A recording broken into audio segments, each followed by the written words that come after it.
اور آپ نے کس طرح کل پرسوں نواز شریف کے ساتھ پھر زیادتی کی وہ بھی سن لیں. پہلے جب نواز شریف جماعت کا سربراہ ہے اور اگر اس کا کوئی مقدمہ آتا ہے عدالت میں تو عدالت یہ تعویلیں دیتی رہتی ہے, جسٹیفیکیشنز دیتی رہتی ہے کہ پارٹی کا سربراہ یا پارٹی ہیڈ ہی سب کچھ ہوتا ہے, اس کے علاوہ اور کوئی کچھ نہیں ہوتا. اور جب لاڈلے کی باری آتی ہے تو چند ہفتوں کے بعد ہی آپ کہتے ہیں کہ پارٹی ہیڈ کچھ نہیں ہوتا, جو ہوتا ہے وہ پارلیمانی پارٹی ہوتی ہے. یہ اس قسم کی باتیں تو کوئی بچے بھی نہیں کرتے آج کل. بہت حیران کن. میں آنیسٹلی جب یہ فیصلہ آیا تو میں یہ دل میں سوچ رہی تھی کہ چیف جسٹس صاحب آپ کیا کر بیٹھے اپنے ساتھ. ہمیں تو عادت ہو گئی ہے اس قسم کے فیصلوں کی, ہمارا تو ووٹ بیس بھی چارج ہو جاتا ہے, ہمارا ورکر کھڑا ہو جاتا ہے, ہمیں فائدہ ہوتا ہے, لیکن کس کو نقصان ہوا. میں نے اس دن اپنی پریس کانفرنس میں بھی کہا تھا کہ کوئی توہین ادارے کے اندر سے نہیں, باہر سے نہیں ہوتی. میں ادارے کی توہین نہیں کر سکتی, مولانا صاحب نہیں کر سکتے. ادارے کی توہین ادارے کے اندر سے ہوتی ہے جب اس قسم کے فیصلے آتے ہیں. پھر اس کے بعد عدالت کا کام ہے آئین کی تشریح کرنا, آئین سازی کرنا عدالت کا کام نہیں ہے.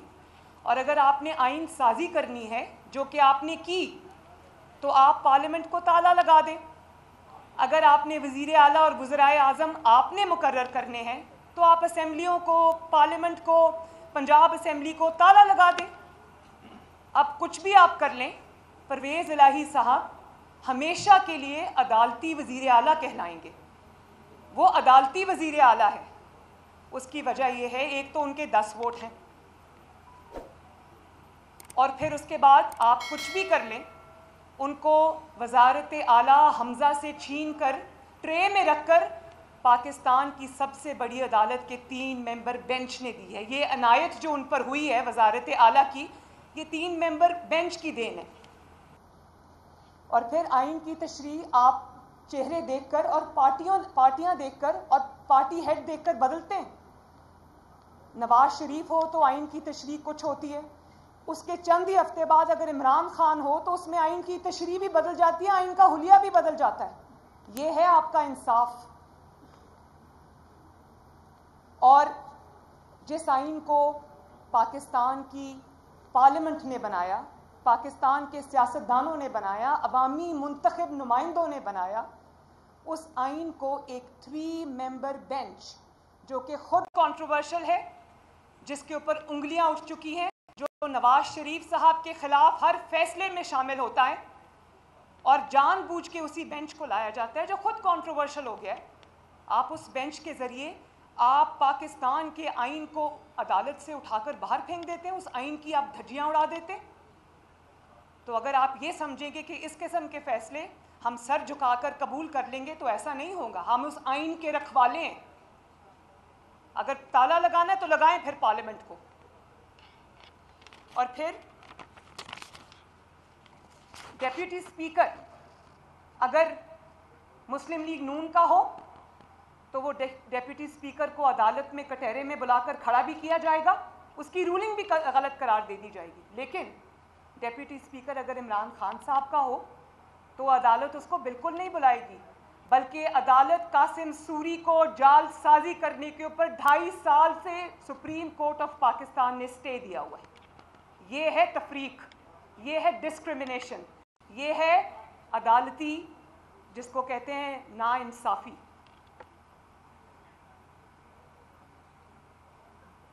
پھر آپ فارن فنڈنگ کیس پہ ابھی مولانا صاحب نے قرارداد آپ کو پڑھ کے سنائی جو کہ پی ڈی ایم کی جماعتوں نے پاس کی ہے. پاکستان میں ایک ہی چیز محفوظ ہے اور الحمدللہ ہر چیز سے محفوظ ہے. ایک ہی چیز محفوظ ہے پاکستان میں, وہ فارن فنڈنگ کا فیصلہ ہے. 8 سال کی تاخیر. سوچیں ہمارے لیے, مطلب میں اور نواز شریف صاحب جس کے نتیجے میں اقامہ نکلنا تھا, باپ اور بیٹی 10 مہینے روز, some times 5 days a week, some times 6 days a week جج بشیر کی نیب عدالت میں اسلام آباد جاتے رہے. میں اور نواز شریف صاحب صبح 4:30 بجے لاہور سے نکلتے تھے اور 8:30 بجے عدالت پہنچتے تھے, روز بلا ناغہ 8-10 مہینے, جبکہ میری ماں بیمار تھی اور ڈیتھ بیڈ پہ پڑی تھی. اور یہ 8 سال سے اس میں تاخیر ہو رہی ہے. جھوٹ پر جھوٹ بولا جاتا رہا. $7.5 ملین کی ممنوعہ فنڈنگ لی, 350 انٹرنیشنل کمپنیز سے ممنوعہ فنڈنگ لی, جس میں بھارتی اور اسرائیلی شہری شامل ہیں. اب یہ بھی پاکستان کی تاریخ کا پہلا واقعہ ہے. آپ صرف, میں یہاں کیونکہ مولانا صاحب کھڑے ہیں, میں اپنی بات چلے چھوڑ دیں. اگر میں مولانا صاحب کی بات کروں, خدا نہ خواستہ مولانا صاحب نے یہ فنڈنگ اسرائیل سے اور بھارت سے لی ہوتی اور پاکستان کی اور دنیا بھر کی 350 کمپنیز سے ممنوعہ جعلی طریقے سے, پتہ نہیں وہ کیسا پیسہ تھا جو آیا تھا, ڈالرز میں آیا تھا, وہ لی ہوتی, تو کیا ہمارے ساتھ یہی برتاؤ ہوتا جو اب ہو رہا ہے؟ اس کی جگہ نواز شریف صاحب ہوتے, میں ہوتی, تو کیا ہوتا؟ وہ ایسا سلوک ہوتا کہ سوچ کے انسان کے رونگٹے کھڑے ہو جائیں. ابھی اقامہ تھا تو آج تک سزا پہ سزا, آج تک اقامے پر الیکٹڈ پرائم منسٹر کو نکال دیا اور پھر وہاں پر دل کو تسلی نہیں ہوئی, ان کی پریزیڈنٹ شپ پارٹی کی بھی چھین لی, کیونکہ اس وقت پارٹی صدارت ہی سب کچھ ہوا کرتی تھی. اب تو سنا ہے کہ پارلیمانی پارٹی معتبر ہو گئی. پھر ہر سال ای سی پی سے جھوٹ بولتا رہا, جھوٹے سرٹیفکیٹس جمع کراتا رہا, جھوٹی ڈیکلریشنز جمع کراتا رہا, اپنے غیر ملکی اکاؤنٹس چھپائے, ملازموں کے نام پر پیسے منگواتا رہا, ان کے اکاؤنٹس میں پیسے منگواتا رہا خفیہ طریقے سے. اور پھر جب ای سی پی نے سوال کیا تو کہا اپنے چند لوگوں کے نام لے کر پارٹی کے ان کے سینئر ممبران ہیں ان پہ ڈال دیا سارا کچھ. حالانکہ غضب خدا کا کہ سارے جو کام ہوئے ہیں فارن فنڈنگ میں عمران خان کے سگنیچرز کے ساتھ ہوئے ہیں, اس کے دستخط ہیں موجود. کس طرح وہ اس سے آنکھ چرا سکتا ہے یا کس طرح مظلوم بن سکتا ہے؟ میں فارن فنڈنگ کیس کا فیصلہ قوم کے سامنے جلد از جلد لانے کا مطالبہ کرتی ہوں. میں الیکشن کمیشن آف پاکستان سے یہ مطالبہ کرتی ہوں کہ جو خفیہ اکاؤنٹس اس نے آج تک خفیہ رکھے ہوئے وہ قوم کے سامنے لائے جائیں. ایک ایک غبن, ایک ایک غداری جو اس نے پاکستان کی قوم میں کے ساتھ فارن فنڈنگ کی صورت میں کی ہوئی ہے, وہ ایک ایک جو اس کا سارے حقائق ہیں وہ قوم کے سامنے لائے جائیں اور بلا تاخیر لائے جائیں. اور آپ یہ دیکھیں کہ عمران خان کی حیثیت پاکستان کی سیاست میں ایک بلی سے زیادہ کی نہیں ہے. وہ ای سی پی چیئرمین جس کو اس نے خود اپوائنٹ کیا, یہ جو کیا نام ہے ای سی پی چیئرمین کا, سکندر سلطان راجہ صاحب, وہ عمران خان کے اپنے اپوائنٹڈ ہیں اور پہلے ان کی دن رات تعریفیں ہوا کرتی تھیں. تو یہ جو بلی ہے عمران خان, اس کی حیثیت ایک بلی سے زیادہ نہیں ہے. ہر اس میں وہ ٹریٹ موجود ہے جو ایک بلی کا ہوتا ہے. اور آپ یہ دیکھیں کہ جب اس کو کسی چیز کا خوف ہوتا ہے کیونکہ اس نے وہ گناہ کیا ہوتا ہے تو یہ اس ادارے کے سربراہ کو اٹیک کرتا ہے. پہلے سے یہ اس کو پتا تھا کہ فارن فنڈنگ کی اب فائنڈنگز کمپلیٹ ہو چکی ہیں, فیصلہ محفوظ ہو چکا ہے, تو آپ دیکھیں کس طرح اس نے یہ اٹیک جو ہے وہ ای سی پی کے چیئرمین کے اوپر لانچ کیا. اس کی وجہ یہ ہے کہ چوری کی ہوئی ہے, چوری سے ہاتھ رنگے ہوئے ہیں, غلط کام کیے ہوئے ہیں. وہ جو ممنوعہ فنڈنگ آئی ہے وہ کہاں خرچ ہوئی ہے اس کا حساب تو بعد میں ہوگا. وہ اس پاکستان میں ڈی اسٹیبلائزیشن لانے کے لیے خرچ ہوئی ہے, اس پاکستان میں الیکٹڈ گورنمنٹس کو اٹھا کے باہر پھینکنے کے لیے خرچ ہوئی ہے, اس پاکستان میں سازشوں کو پنپنے کے لیے وہ فنڈنگ خرچ ہوئی ہے. وہ پاکستان کے خلاف فنڈنگ تھی, پاکستان کے خلاف استعمال ہوئی ہے, اس میں ہم بعد میں جائیں گے. لیکن یہ کوئی طریقہ نہیں ہے, یہ ہمیں منظور نہیں ہے کہ یہ بلی بن جائے اور آ کر گالیاں نکالے اور اپنے حق میں فیصلے لے. یہ نہیں ہوگا. یہ 3 ممبر بینچ تو کر سکتا ہے, یہ ہم نہیں کر سکتے. اور آخری بات, اگر فارن فنڈنگ کیس کا فیصلہ نہیں آتا تو پھر تمام جماعتوں کی مشاورت کے ساتھ ہم ای سی پی کے سامنے دھرنا دیں گے. جی ایک منٹ, جی ایک منٹ بھائی ان کو کہیں اس کے بعد.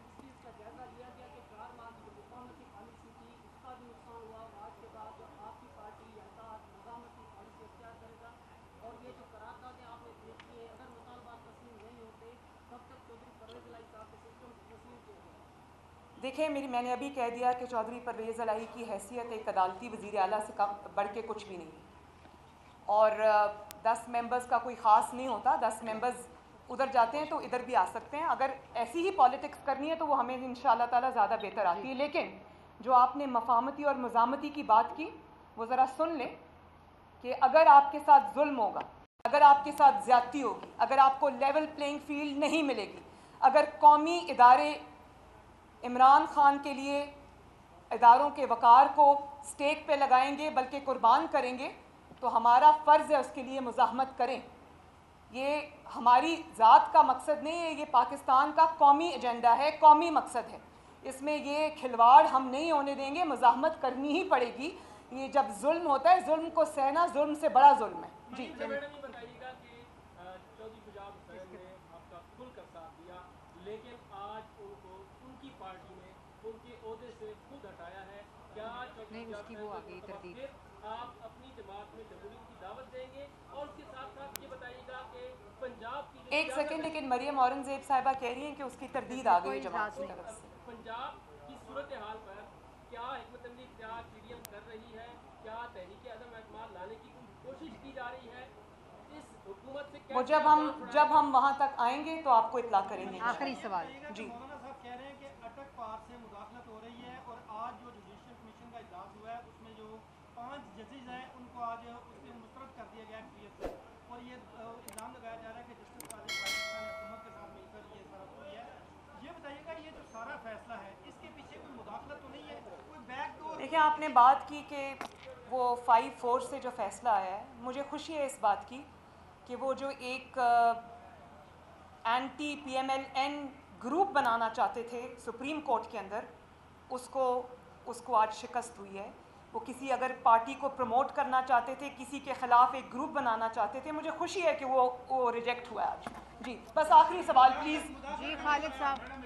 پنجاب کی جو بیوروکریسی ہے اس وقت وہ تذبذب کا شکار ہے, کیونکہ اپوائنٹمنٹ کے مسئلے بنے ہوئے, کونسل کے مسئلے بنے ہوئے. ایک انتقام کی جو پالیسی ہے وہ نظر آ رہی ہے کہ شاید جو ماضی میں ہوا تھا ان کا تمام افسران کو جو انتقامی کارروائی کا نشانہ بنایا جائے گا. کیا کہ اس کو دیکھیں, یہ اتنا آسان کام نہیں ہے کہ اٹھا کے نشانہ بنا دینا. ہم لوگ ہیں ابھی, اور یہ جو حکومت عدالت کی وجہ سے وزیر اعلیٰ جو عدالت کے یہ بنے ہیں, تو یہ انشاءاللہ تعالیٰ عوام کی قوت سے یہ ان کا ٹھہرنا مشکل ہو جائے گا. بہت بہت شکریہ.